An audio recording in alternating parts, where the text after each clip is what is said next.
প্রিয় ছাত্রছাত্রীরা, আজকে আমি নিয়ে এসেছি বর্ধমান ইউনিভার্সিটি বিএ প্রথম সেমিস্টার রাষ্ট্রবিজ্ঞান মেজরের প্রথম অধ্যায়ের কিছু 2 নম্বরের প্রশ্নের উত্তর।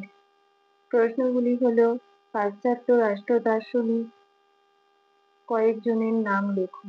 প্লেটো, অ্যারিস্টটল, হেরাক্লিটাস, ডেমোক্রিটাস প্রমুখ। নেক্সট প্রশ্ন: গ্রিক সভ্যতার বিচারকরা কিভাবে নির্বাচিত হতেন? গ্রিক সভ্যতার বিচারকরা জনগণের দ্বারা সরাসরি নির্বাচিত হতেন। পরের প্রশ্ন: মোলেন কে?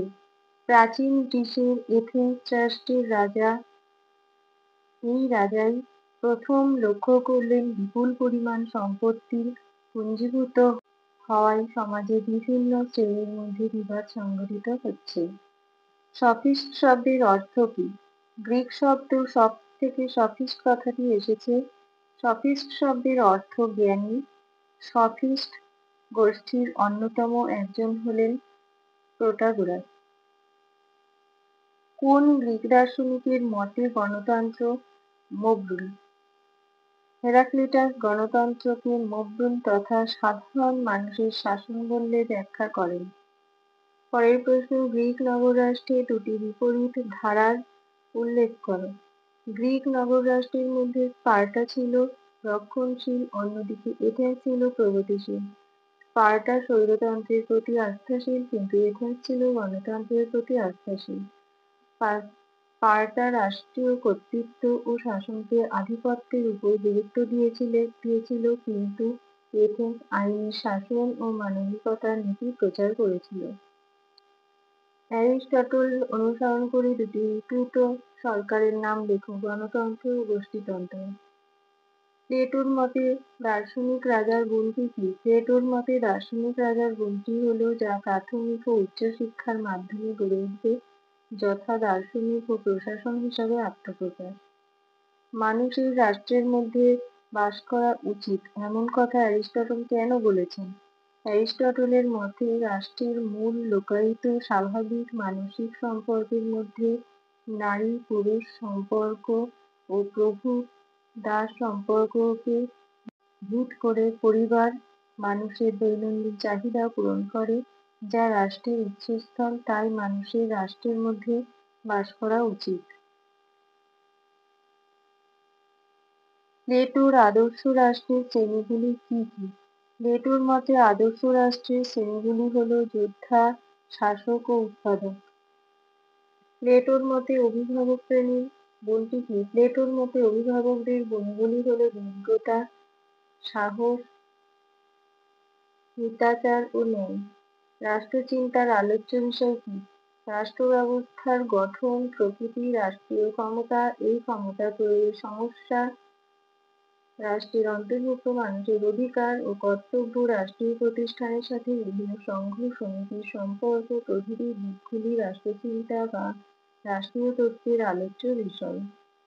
প্লেটোর মতে ন্যায়বিচার কাকে বলে? প্লেটোর মতে ন্যায়বিচার হল শৃঙ্খলা ও সংহতিমূলক ভিত্তি, যার প্রকাশ ব্যক্তি মানুষের নির্দিষ্ট অবস্থান ভিত্তিক, প্রকৃতি নির্বাচিত, যে দায়িত্ব ও দায়িত্ব পালনে আগ্রহ এবং অন্যের কর্মক্ষেত্রে অবাঞ্ছিত হস্তক্ষেপ করা থেকে বিরত থাকা।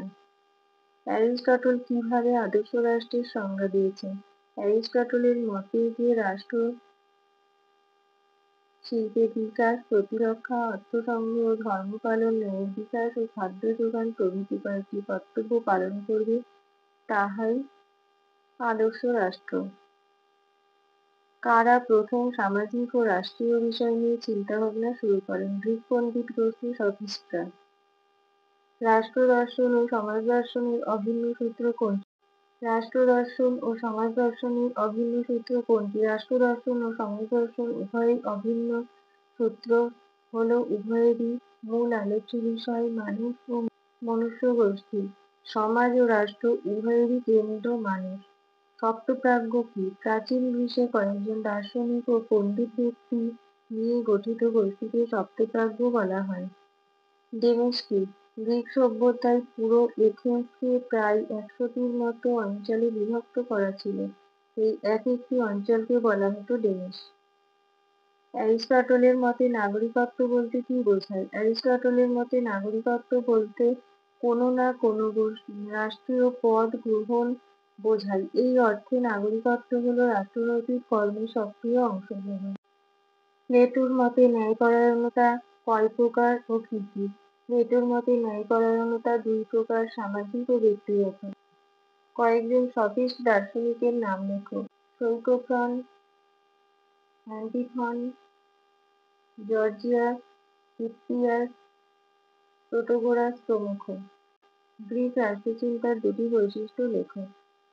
বৈশিষ্ট্য: গ্রিক রাষ্ট্রচিন্তায় মনে করা হয় যে মানুষ রাজনৈতিক জীব। রাষ্ট্র একটি স্বাভাবিক প্রতিষ্ঠান এবং এর স্থান অন্যান্য প্রতিষ্ঠানের ঊর্ধ্বে। একটি রাষ্ট্র ব্যবস্থার মধ্যেই মানুষের পূর্ণ বিকাশ।